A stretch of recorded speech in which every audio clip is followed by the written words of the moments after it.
കാനഡയിലെ അലേർട്ടിൽ സൂര്യൻ എങ്ങോ പോയി പറഞ്ഞു. ഇനിയുള്ള നീണ്ട രാവുകളിൽ അമ്പിളിയമ്മാവനെ കണ്ടു തീർക്കാനാണ് ആ അലേർട്ടിലെ ജനതയുടെ നിയോഗം. ഇനി പകൽ എവിടെയെന്നറിയാത്ത നീണ്ട രാവുകൾ.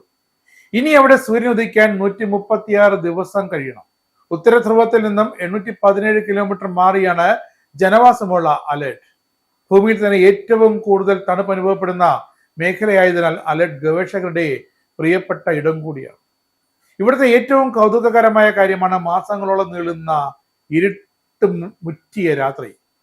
ഇക്കാലം മുഴുവൻ കൃത്രിമ വെളിച്ചത്തിന്റെ സഹായത്തോടെയാകും ആ നാട്ടിലെ ജീവിതം മുന്നോട്ട് പോകുക. ഒക്ടോബർ 13 ഇവിടെ സൂര്യൻ നീണ്ടൊരു കാലത്തെ വനവാസത്തിന് പോയത്.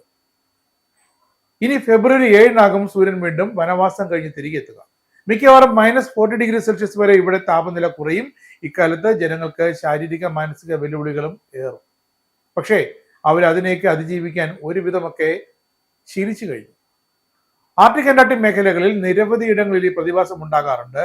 സ്വാൽബാർഡ്, ജാൻ മയേൻ, ടോംസ്രോ എന്നിവയെല്ലാം സൂര്യന് വേണ്ടി ഇതുപോലെ ഒട്ടനവധി ദിനങ്ങൾ കാത്തിരിക്കുന്ന ഇടങ്ങളാണ്. ഭൂമിയുടെ സാങ്കല്പിക അച്ചുതണ്ടിലുണ്ടാക്കുന്ന ചെരിവാണ് ഈ പ്രതിഭാസത്തിന് കാരണം. മഞ്ഞുകാലത്ത് സൂര്യൻ ധ്രുവപ്രദേശങ്ങളിലെ ചക്രവാളത്തിന് താഴെയാണ് കാണപ്പെടുക. ഇതുമൂലമാണ് സൂര്യരശ്മികൾ ഈ പ്രദേശങ്ങളിലേക്ക് പതിക്കാത്തത്. വേനൽക്കാലത്ത് ഈ പ്രദേശങ്ങളിലേക്ക് തുടർച്ചയായി വെയിലെത്തും. അതാണ് അലേർട്ടിലെ അടക്കം ജനതയുടെ ഒരു ആശ്വാസം.